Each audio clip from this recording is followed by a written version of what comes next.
बिस्मिल्लाहिर्रहमानिर्रहीम। अस्सलाम वालेकुम। आज हम 1.3 एक्सरसाइज सॉल्व करेंगे। इस एक्सरसाइज में हम काल्पों की जमा और तफरीक यानी कि addition and subtraction of matrices के बारे में पढ़ेंगे। ठीक है जी। तो देखेंगे कि पहले तो कि किस वक़्त दो कालब आपस में जमा या तफरीक हो सकते हैं, और फिर जो है हम इनको जमा और तफरीक भी करेंगे जैसे क्वेश्चंस में दिया हुआ होगा। साथ में हम इसमें हम स्केलर मल्टीप्लिकेशन ऑफ मैट्रिसेस भी पढ़ेंगे, काल्बों की किसी भी नंबर के साथ मल्टीप्लिकेशन, किसी कांस्टेंट नंबर के साथ मल्टीप्लिकेशन को स्केलर मल्टीप्लिकेशन कहते हैं। तो आज पहले हम देखते हैं कि कब दो कालब जमा या तफरीक हो सकते हैं। दोनों के लिए एक जैसी ही शर्त होती है जमा या तफरीक करने के लिए, बाकी वो करने का तरीका अमल जो है कि जमा करना है तो ज़ाहिर जमा करेंगे, अगर तफरीक करना है तो तफरीक कर देंगे। अब बाकी शराइत एक जैसी होती हैं कि कब हो सकते हैं दो कालब। हर कालब दूसरे कालब में ना तो जमा हो सकता है और ना ही तफरीक हो सकता है।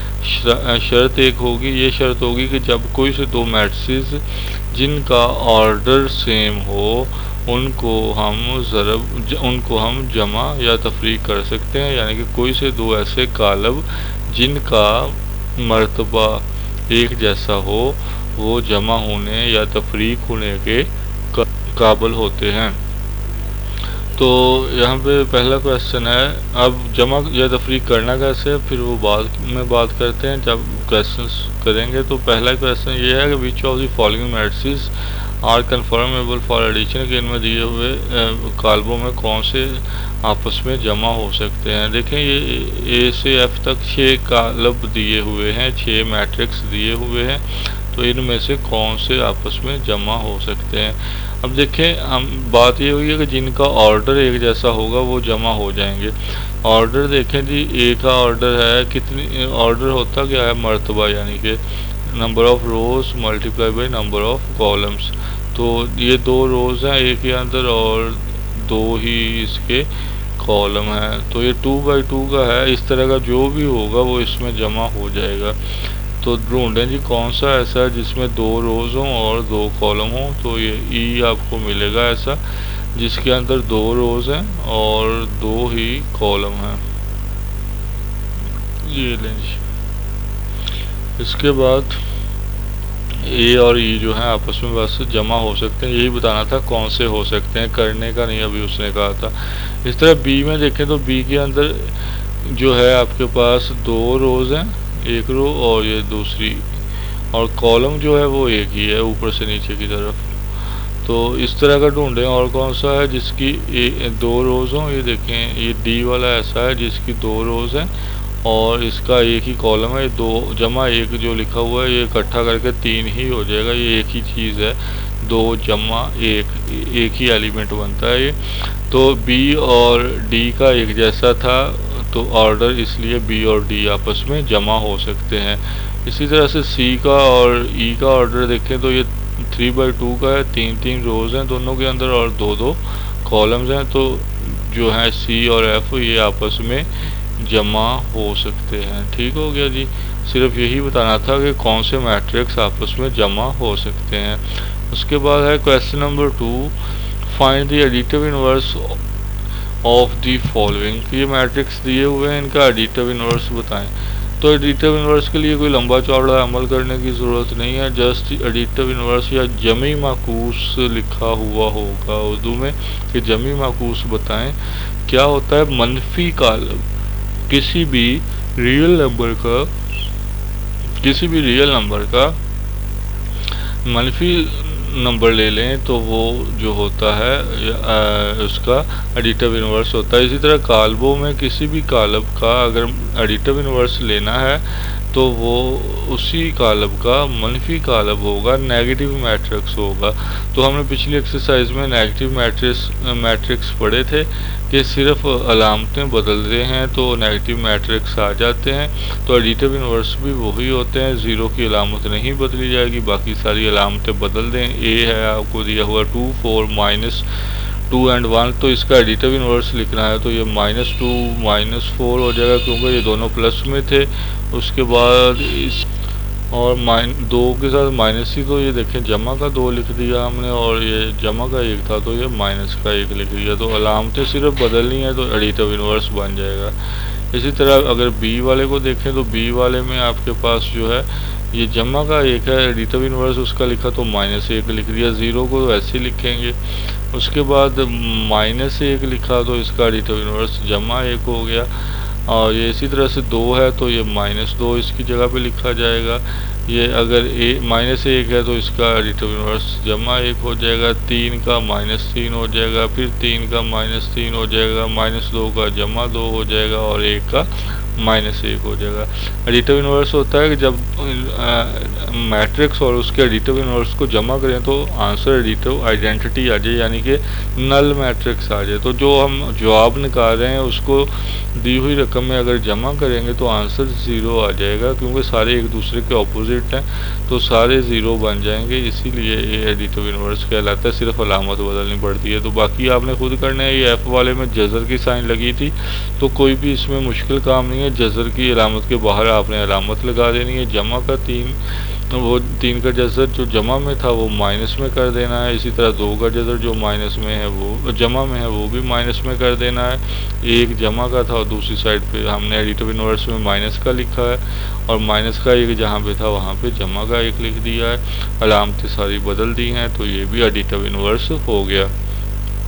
अब आ गए जी जमा करना कैसे। क्वेश्चन नंबर 3 के अंदर आएगी ये चीज़।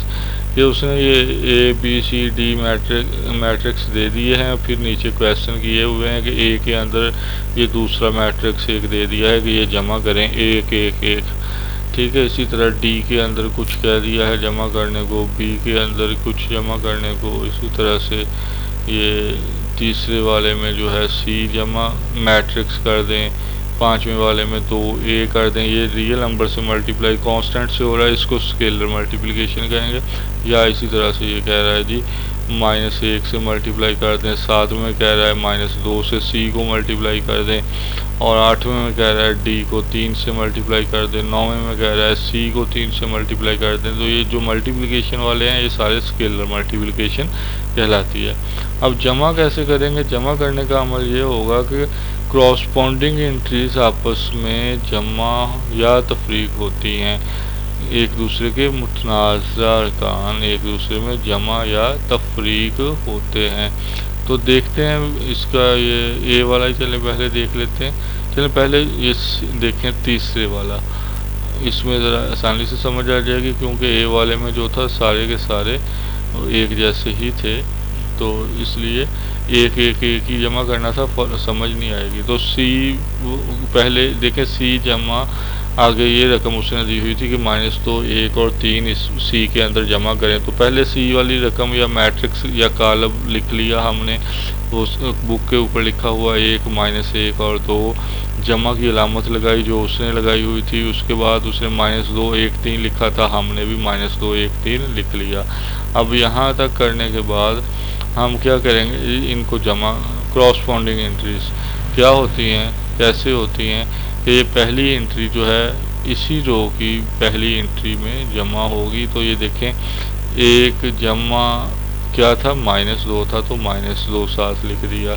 इसी तरह से फिर ये दूसरी एंट्री जो होगी ये दूसरी एंट्री के अंदर जमा हो जाएगी। तो ये -1 यहाँ से जमा की अलामत आई, और साथ में इधर से उसकी जगह पे जो था वो 1 था वो आ गया। उसके बाद अगर हमने तीसरी एंट्री पे जाएं तो ये है आपके पास 2, उधर से देखें आपके पास क्या है इस जगह पे, तो दूसरे वाले में है 3, तो 2 जमा 3 हो जाएगा। अब इसको सॉल्व कर देंगे। 1 जमा -2 किया तो -2 बनेगा। 1 -2 करने से -1 आंसर आ गया। -1 जमा 1 0 आंसर आ गया। 2 और 3 मिलके 5 हो गया। अब हम देख लेते हैं इसी का फर्स्ट पार्ट जो है वो कैसे हुआ है। उसमें सारे 1 1 हैं, इसलिए पहले मैंने वो कर दिया था। करने का तरीका वही है, ये ए का मैट्रिक्स लिखा है, उसके पहला एलिमेंट इधर से जो भी था पहला एलिमेंट जो भी होगा ये आपस में सॉल्व हो जाएंगे। -1 जमा 1 ये देखिए -1 जमा 1, ये वाला 1 जो है यहाँ पे आया है एक्चुअली। उसके बाद फिर दूसरी एंट्री अगर देखें तो यहाँ पे -2 है, यहाँ से प्लस का साइन लिया और उसके बाद ये वाला आपके पास आ गया 1, तो 2 जमा 1 ये आ गया 2 जमा 1। इसी तरह से फिर अगली एंट्री भी ये 2 है, यहाँ से जमा का साइन आएगा और फिर यहाँ इसी जगह पे देखेंगे दूसरे मैट्रिक्स में क्या एंट्री है, तो दूसरे में है 1, तो 2 और 1 ये भी यहाँ पे आ गया और जमा हो गया। इसी तरह फिर ये 1 और 1 जमा हो गया, सेम जगह पे लिखते जाएंगे। उसी तरह से रो बदलेंगे, कॉलम बदलेंगे, जिस तरह से क्वेश्चन में बदल रहे होंगे। तो ये अब -1 जमा 1 0 हो जाएगा, 2 जमा 1 3 हो गया, 2 जमा 1 फिर 3 हो गया, 1 जमा 1 2 हो गया। तो थर्ड पार्ट तो हम पहले कर चुके, सेकंड आपके लिए छोड़ चुके। उसके बाद हम देखते हैं जी आगे, ये है जी फोर्थ पार्ट।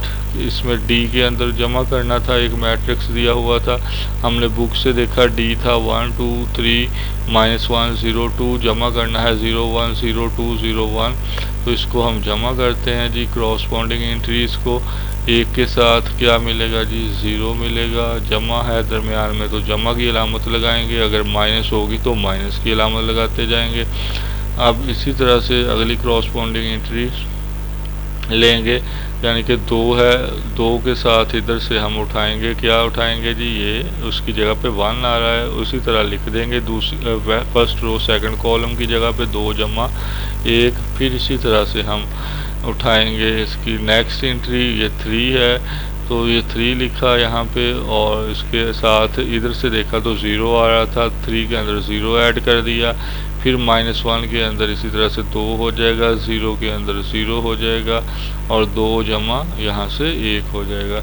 तो ये इस तरह से ऐड करके इनके आंसर अब लिख देंगे। 0 में 1 जमा किया 1 ही रह गया, 2 और 1 3 हो गया, 3 और 0 3 ही रह गया, 2 में से 1 माइनस किया 1 हो गया, 0 0 जमा 0 0 हो गया, 2 जमा 1 3 हो गया। तो ये तीसरा आंसर आ गया।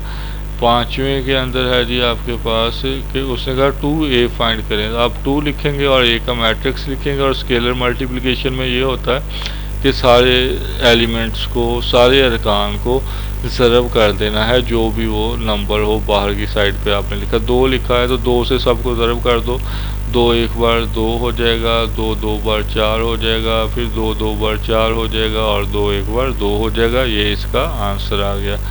उसके बाद -2c है तो -2 के साथ c वाले मैट्रिक्स को ज़रब करेंगे हम।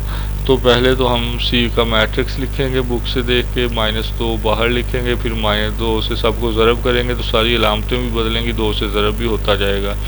-2 एक बार 2 हो गया, माइनस माइनस प्लस 2 एक बार 2 हो गया, माइनस प्लस फिर -2 दो बार 4 हो गया। इस तरह से ये क्वेश्चन के बाकी पार्ट्स आपने अब खुद करने हैं, बहुत ही इजी, बहुत ही आसान है। उसके बाद क्वेश्चन नंबर 4 है, इसमें भी वही जमा तफरीकी आ रही है। Perform indicated operations and simplify के सादा सूरत में लिखें, जो भी यहाँ पे अलामतें लगाई गई हैं उनको हल करते हुए। तो देखें यहाँ पे 3-3 या 2-2 मैट्रिक्स हैं, जहाँ पे 2 हैं उनको तो जमा या तफरीक जो भी अलामत है वो कर लेंगे सिंपली। जहाँ पे 3 है रकमें आपके पास 3 मैट्रिक्स दिए हुए हैं, तो आपने देखना है एक ब्रैकेट अलग से भी 2 मैट्रिक्स को लगी हुई होगी। जैसे ये देखें पहली 2 मैट्रिक्स को एक अलग ब्रैकेट भी लगी हुई है, मैट्रिक्स के ब्रैकेट्स के अलावा ये छोटी ब्रैकेट एक अलग भी लगी हुई है, बुक पे आप देख सकते हैं। और तीसरा कॉलम जो है वो उस जो है ब्रैकेट से बाहर है। तो आपने पहले अगर इस तरह ब्रैकेट लगी हुई हो तो पहले ब्रैकेट के अंदर वाले कॉलम जो हैं उनको हल करना है, उसके बाद बाहर वाली को साथ मिला लेना है। तो हमने वही काम किया कि ब्रैकेट के अंदर वाले जो ये 2 कॉलम थे इनको पहले हल किया। तो ये देखें दोनों हो रहे हैं जमा, ये जमा की अलामत है। तो जमा करने का तरीका अभी आप सीख चुके हैं कि हर एलिमेंट अपनी पोजीशन वाली जगह, अपनी पोजीशन वाले एलिमेंट से अपनी जगह वाली एलिमेंट के अंदर जमा या तफरीक होता है। तो जमा करने हैं तो एक के अंदर 0 जमा करना पड़ेगा, क्योंकि एक ही जगह पे दूसरे मैट्रिक्स में 0 था और 0 इधर है, तो इसी जगह पे दूसरे में देखें तो क्या है 2 है, तो ये 0 जमा 2 हो गया। इसी तरह से फिर जो है हम अगले मैट्रिक्स अगले जगह पे देखते हैं, अगली पोजीशन देखते हैं जो कि 2 1 की पोजीशन है। इसमें 0 आ रहा है तो इधर देखें आपके पास 3 आ रहा है, और इसी तरह से 1 और 0 ऐड हो जाएंगे। फिर जमा अगला मैट्रिक्स वैसे ही लिख लिया। अब इनको जमा किया तो 1 और 0 को जमा किया 1 आ गया, 0 और 2 को जमा किया 2 आ गया, 0 और 3 को जमा किया 3 आ गया, 1 प्लस 0 किया तो 1 आ गया, प्लस ये 1 1 ये वैसे ही आ गया। अब इनको जमा कर देते हैं तो देखें उसी तरह से क्रॉसपॉन्डिंग एंट्रीज फिर के 1 के साथ जमा करेंगे, किसको करेंगे जी, इस वाले 1 को। ठीक हो गया जी। फिर ये 1 प्लस 1 लिख दिया हमने। उसके बाद फिर प्लस करेंगे, किसको प्लस करेंगे, अगले जो 2 है उसको, उसके अंदर ये वाला 1। इसी तरह से 3 के अंदर अगला 1 हो जाएगा और 1 के अंदर ये वाला 0 हो जाएगा। इसका जब आंसर निकालेंगे 1 और 1 2 हो जाएगा, 2 एंड 1 3 हो जाएगा, 3 एंड 1 4 हो जाएगा, 1 एंड 0 1 हो जाएगा। तो ये था हमारा जो है इस क्वेश्चन का आंसर। उसके बाद है जी इसी का थर्ड पार्ट। इसमें देखें 3 फिर मैट्रिक्स लिखे हुए हैं और ये देखें दरमियान में इनके माइनस की अलामत है, और ये दोनों जो हैं जिनको अभी कलर किया है वो हो गए हमारे पास एक ब्रैकेट के अंदर। तो पहले हमने इनको सॉल्व करना है। जो ये ब्रैकेट के अंदर है बाहर वाला वैसे ही साथ लिख देंगे और ब्रैकेट के अंदर वाले को हम पहले सॉल्व कर लेंगे। तो देखें ये इनके दरमियान अलामत कौन सी है, तो ये माइनस की है दोनों के दरमियान, तो इनको माइनस करेंगे। अब एक माइनस ये उसी तरह से जैसे जमा करते थे अब माइनस की अलामत लगाते जाएंगे, 2 हो गया। फिर इसी तरह से 0 उसके साथ जी हमारे पास ये फिर 2 हो गया, 0 माइनस 2 हो गया। इसके बाद ये 2 और यहाँ से माइनस लेंगे और अगला ये वाला 2 आ गया, तो 2 माइनस 2 किया। ये अब आगे इसको सॉल्व करते हैं जी। तो ये हो जाएगा हमारे पास 1 माइनस 2 किया तो माइनस 1 आ गया, 0 माइनस 2 किया तो माइनस 2 आ गया, 2 माइनस 2 किया तो 0 आ गया। तो पहला मैट्रिक्स तो साथ साथ वैसे ही लिखते आ रहे हैं। अब इनको जो है ये भी एक मैट्रिक्स, इधर वाला भी 2 की जगह पे 1 ही बन चुका है, तो इनको पहले देखते हैं अलामत क्या है इनकी, जमा की अलामत है, और इनको जमा करते हैं तो फिर पहला एलिमेंट पहले एलिमेंट में जमा हो जाएगा, तो 2 जमा माइनस माइनस हो जाएगी, इसलिए माइनस की अलामत आ रही है कि ये जमा माइनस माइनस हो जाएगी, 2 माइनस 1 हो गया। इसी तरह 3 के साथ जमा होगा -2, यानी कि जमा माइनस माइनस ही हो जाएगा, 3 माइनस 2 हो गया और 1 जमा 0 हो जाएगा। तो ये 2 माइनस 1 किया 1 आ गया, 3 मनफी 2 किया 1 आ गया, 1 जमा 0 किया तो ये भी 1 आ गया। इसके बाद इसी का 5वां पार्ट है। ये फिर 2 मैट्रिक्स ही यहाँ पे तो हैं और जमा करने हैं, तो इनको फिर देख लेते हैं। इसी तरह से क्रॉसपॉन्डिंग एंट्रीज को जमा करेंगे कि ये 1 के अंदर ये 1 जमा हो जाएगा क्योंकि दरमियान में जमा की अलामत है ये वाली। उसके बाद 2 के अंदर ये वाला 2